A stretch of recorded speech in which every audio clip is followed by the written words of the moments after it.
नमस्कार, मैं हूं आपके साथ सोनम सिंह और आप देख रहे हैं TV24 नेटवर्क। आज एक नए मुद्दे के साथ हाजिर हूं। भारत के लिए कौन खास है, इजराइल या ईरान? ईरान और इजराइल के बीच तनाव लगातार बढ़ता जा रहा है। दोनों देशों में कोई भी पीछे हटने के लिए तैयार नहीं है। जैसा कि हमास चीफ हानिया और हिजबुल्लाह चीफ नसरुल्लाह के मारे जाने के बाद आशंका जताई जा रही थी कि ईरान इजराइल पर पलटवार कर सकता है। उसने ठीक वैसे ही किया। बीती रात सैकड़ों बैलिस्टिक मिसाइल छोड़कर इजराइल ने ईरान पर हमला किया।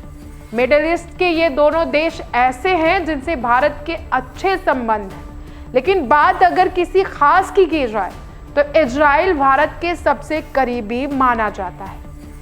नजीर के तौर पर व्यापार क्षेत्र है। भारत और इजराइल के बीच 2 गुना व्यापार हुआ है। वहीं अगर इसके उलट ईरान और भारत के बीच ट्रेड को देखा जाए तो भारत और ईरान के बीच ट्रेड कम हुआ है। जानकारों की माने तो व्यापार को बढ़ोतरी को देखते हुए कहा जा रहा है कि इन दोनों देशों के बीच रिश्ते मजबूत हुए हैं, यानी कि इजराइल और भारत के बीच रिश्ते जो है वो काफी मजबूत हुए। इतना ही नहीं, इजराइल ने भी कभी भी भारत के खिलाफ अब तक बयानबाजी भी नहीं की, ना ही कभी दोनों देशों के बीच किसी भी फैसलों को लेकर सवाल उठाए गए। जबकि ईरान ने समय समय पर भारत के खिलाफ बयानबाजी की है, समय समय पर भारत के खिलाफ बयान दिए हैं। हालांकि पिछले माह ही ईरान की तरफ से भारत पर आरोप लगाते हुए कहा गया था कि भारत मुस्लिम नरसंहार का देश है और भारत की जो तुलना है वो म्यांमार से की गई थी। इतना ही नहीं, 2020 में हुए दिल्ली दंगे को मुस्लिम नरसंहार भी बताया गया ईरान की तरफ से। वहीं अब ईरान चाहता है कि भारत दोनों देशों के साथ मध्यस्थता करे, लेकिन इजराइल से अच्छे संबंध होने की वजह से भारत अभी तक चुप्पी साधे हुए।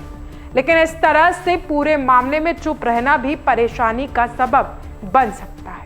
इजराइल और ईरान के बीच चल रही लड़ाई ने पश्चिमी एशिया में सुरक्षा के जो हालात हैं उसको लेकर एक नई चिंता को खड़ा कर दिया है। इस जंग को लेकर दुनिया 2 हिस्सों में बढ़ती हुई दिखाई दे रही है, लेकिन भारत के लिए सबसे बड़ा सवाल यही है कि वो किसके साथ जाएगा, ईरान के साथ जाएगा या फिर इजराइल के साथ जाएगा। अगर ईरान के साथ जाता है तो जो इजराइल के साथ संबंध मजबूत हुए हैं उनमें खटास आ सकती है।